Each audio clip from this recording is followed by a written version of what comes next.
আসসালামু আলাইকুম প্রিয় ভিউয়ার্স, আজকে কথা বলবো মেহগনি কাঠ সম্পর্কে।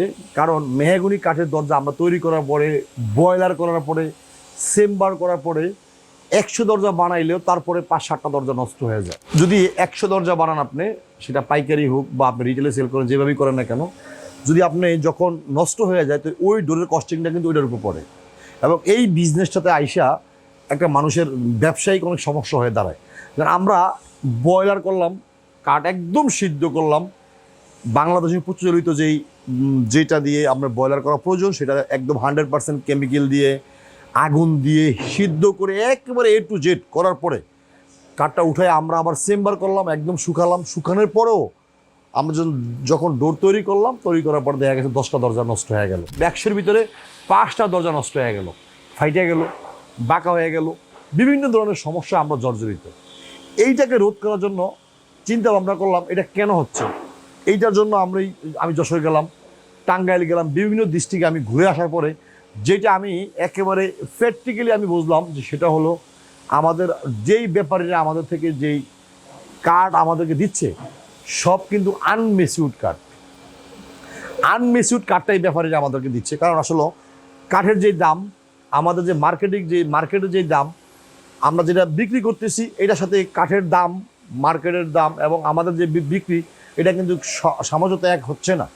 এবং এই জন্য আমরা সিদ্ধান্ত নিয়েছি যে আমরা ব্যাপারীর থেকে আমরা কাঠ কম কিনে আমরা ভবিষ্যতে শীঘ্রই আমরা একটা সমিল দিয়ে দিব। এই সমিলে আমরা গোলায় আনবো, গোলায় আনার পরে আমাদের কাঠ গুণগত মান ভালো হবে, দরজা নষ্ট কম হবে। আশা করি যে আমরা সমিল দেওয়ার পরে সমিলের যে কাঠ আমাদের গোলায় থাকবে, অনেক সময় অনেক কাস্টমার এই গোলাই থেকে আমাদের থেকে ডোর, যে আমি এই গাছ থেকে ডোর নিব, সে নিতে পারবে। কারণ বর্তমানে যে ব্যাপারীরা আমাদের কাঠগুলো দিচ্ছে, এটা আসলে মাঝখান থেকে যদি একটা কাঠ বাইর হয় সেটাকে ওনারা সারি ধরে। যেমন মাঝখান থেকে এই কাঠটা বাইর হলো, এটা ফুল সার, এইটা বাইরে সেটা ফুল সার, এটা ফুল সারের রেট নিচ্ছে। এবং সাইডের যে কাঠ, ঠাইলার যে কাঠ, বিভিন্ন ধরনের যেই গাছের তো একটাই গাছ না যে মাঝখান থেকে একটা কাঠ কেটে দিয়ে দিলাম আরগুলো ফালাই দিলাম, এরকম না। এই একটা সমস্যার কারণে আমাদের যে বিজনেসের যে একটা টার্ন ওভার হওয়ার কথা, যে অনেক বড় পরিসরে আমরা ফ্যাক্টরি করছি, অনেক বড় ফ্যাক্টরি, তারপরে আমাদের সকল কিছু মিলে ম্যানেজমেন্ট সহ আমাদের বিশাল বড় এক ফ্যাক্টরি, বিশাল বড় আয়োজন। এই আয়োজনটাকে আমার যে মূল জায়গা থেকে কাঠ ক্রয় করতে হবে সেটা থেকে কিন্তু আমরা অনেক দূরে আছি। কারণ আমি দেখলাম যে আমাদের এই বিজনেসটায় একেবারে শক্তভাবে আমাদের একটা সোয়ামিল না করলে আমরা এই যে সমস্যাগুলো হচ্ছে এগুলো রোধ করা সম্ভব না। আশা করি আমরা শীঘ্রই এই সমস্যা থেকে বাইরে হয়ে আসবো। কারণ একটা কাস্টমার দিয়ে কিন্তু আমরা একটা কাস্টমার পাবো।